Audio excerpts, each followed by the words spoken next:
બોલું જમ્પ તો આવવાનું નહીં. હું કહું ટીચર સેઝ પુટ ઓન, ને જે પુટ ઓન હશે એ આવી જશે. ટીચર સેઝ લાવ તો આવવાનું. પણ હું એમ કહું સ્લીપ તો આવવાનું નહીં. આગળ ટીચર સેઝ બોલું તો આવવાનું. સમજાઈ ગયું? ચાલો શરૂ કરશું. Cry. Teacher says run.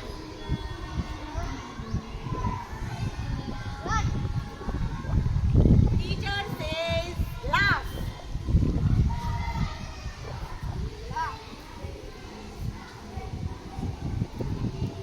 Die. Put on. Teacher says eat. Dance. Teacher says sleep.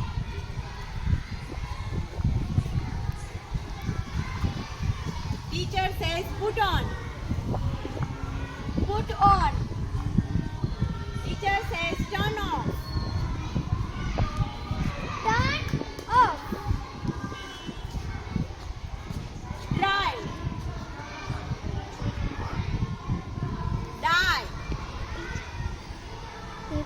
Teacher says throw.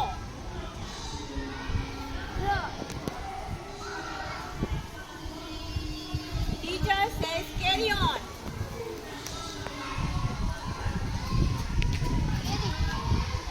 Teacher says die. ये बीजा बीजा हाँ क्यों आप तार पप्पा जो हुए वही तार पप्पा जो Teacher says dance. हाँ हुए पप्पा वो वही पाँच छोड़ रही है Dance. हाँ जा पप्पा એમાં નો ધ્યાન દે તું. પોઝ કર નાખે એવું હોય તો. Carry on. Out. Out થઈ ગઈ તું. અહીં બેસી જા. Teacher says come.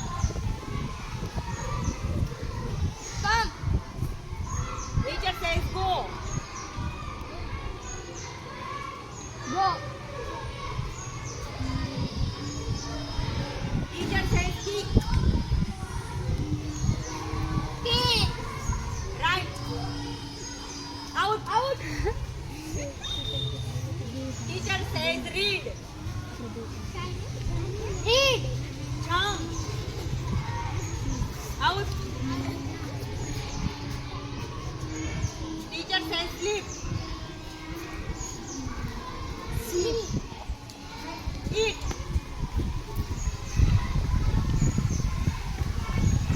ચાલો કોણ બાકી? Teacher says jump.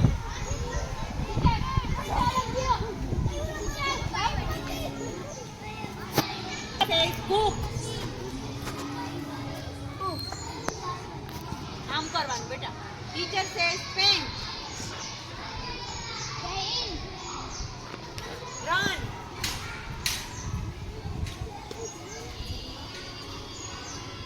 Laugh.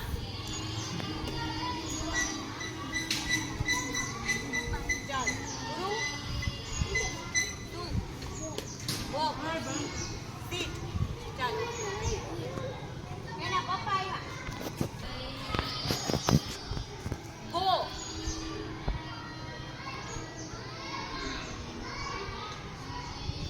the teacher says come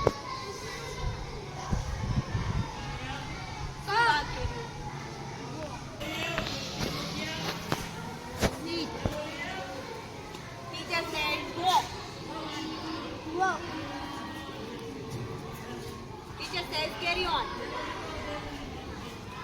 out carry on क्या है out से નમસ્તે આજે આપણે શીખશું ઇંગ્લિશમાં ક્રિયાપદ ક્રિયાપદને ઇંગ્લિશમાં કહેવાય વર્બ આપણે ગુજરાતીમાં બધી ક્રિયા કરતા હોય બરાબર જેમ કે દોડવું કૂદવું હસવું ખાવું સૂવું આ બધી ક્રિયાઓ છે એવી રીતે ઇંગ્લિશમાં પણ ક્રિયાપદ હોય એને કહેવાય વર્બ ક્રિયાપદના જુદા જુદા પ્રકાર છે આપણે અહીંયા જોઈએ તો સૌથી પહેલો પ્રકાર છે કર્મદર્શક ક્રિયાપદો કર્મદર્શક એટલે કોઈ કાર્ય એટલે કે આપણે જે દૈનિક ક્રિયા કરતા હોય દોડવું કૂદવું ખાવું, લખવું, નાચવું, બરાબર, પેઇન્ટ કરવું, વાહન ચલાવવું, હસવું. તો આ છે ઈ કર્મદર્શક, એટલે કે એમાં આપણે કોઈ ને કોઈ કામ સાથે જોડાયેલા હોય એવા ક્રિયાપદો છે, બરાબર. ત્યાર પછી આપણે બીજો પ્રકાર જોઈએ તો એ છે સ્ટેટ વર્બ, એટલે કે અવસ્થા દર્શાવતા ક્રિયાપદો.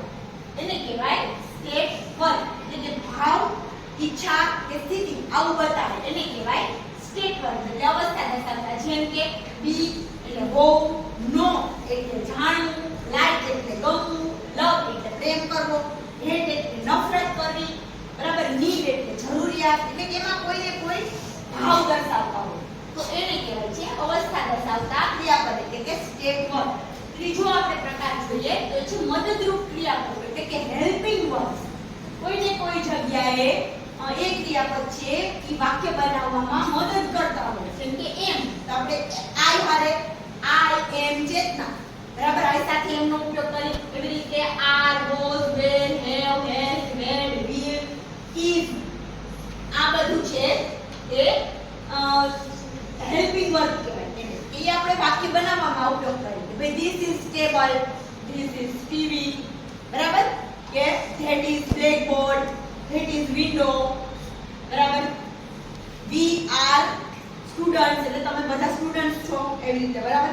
એટલે કે are, is, am, were, was, will આ બધાનો જે ઉપયોગ કરે એને કહેવાય હેલ્પિંગ વર્બ્સ, એટલે કે મદદરૂપ ક્રિયાપદો. ત્યારબાદ આપણે ચોથો પ્રકાર ક્રિયાપદનો જોઈએ તો એ છે સકર્મક ક્રિયાપદ, એટલે કે ટ્રાન્સિટિવ ક્રિયાપદ. સકર્મક એટલે એની સાથે કોઈને કોઈ ઓબ્જેક્ટ, કોઈને કોઈ વસ્તુ જોડાયેલી એવું ક્રિયાપદ, એટલે કે ઈટ, તો ખાવું. તો ખાવું છે, હું એમ કહું ઈટ તો હું આમ કરું છું તો કઈ ખાઉં છું અત્યારે નહીં. શું મારી પાસે ખાવાનું ઓબ્જેક્ટ એટલે વસ્તુ હોય છે ત્યારે મારા હાથમાં કેળું હોય તો હું એમ કહી શકું ને કે ઈટ બનાવી, કે કેળું ખાઉં છું એમ. એવી રીતે રીડ, વાંચવું, વાંચવા માટે શું જરૂર ઓબ્જેક્ટ પડે? બુક, બરાબર. પછી વોચ એટલે કે જોવું, તો જોવા માટે કઈ સામે વસ્તુની જરૂર પડે. ધારો કે અત્યારે આપણે ટીવીમાં જોઈએ છીએ તો આપણે એમ કહીએ કે વોચ ટીવી, પણ ખાલી એમનો વોચ છે તો એ વોચ નો કોઈ ક્રિયાપદનો અર્થ સરતો નથી. ટૂંકમાં એને ઓબ્જેક્ટ એટલે સકર્મક છે તો એની સાથે કાંઈ ને કાંઈ જોડાયેલું હોય, બરાબર. આ બધા સાથે કાંઈ ને કાંઈ જોડાયેલું છે. વોચ, પેન, રાઇડ, કેરી, બાઇક, રોડ, ડ્રાઈવ. એમ કે હું ડ્રાઈવ કરું છું, શું ડ્રાઈવ કરો છો? તો ડ્રાઈવ માટે કઈ સાયકલ, બાઇસિકલ કે સ્કૂટર કે કાર કે કઈ હોય તો ખરું ને, એટલે એની સાથે કોઈ ઓબ્જેક્ટ જોડાયેલું હોય એને કહેવાય સકર્મક ક્રિયાપદ. પછી અસકર્મક ક્રિયાપદ ઇન્ટ્રાન્સિટિવ વર્બ્સ, કે જેને કઈ ઓબ્જેક્ટની જરૂર નથી. કે ઊંઘવું, મને ઊંઘ આવે છે તો આપણે છે શું કરી?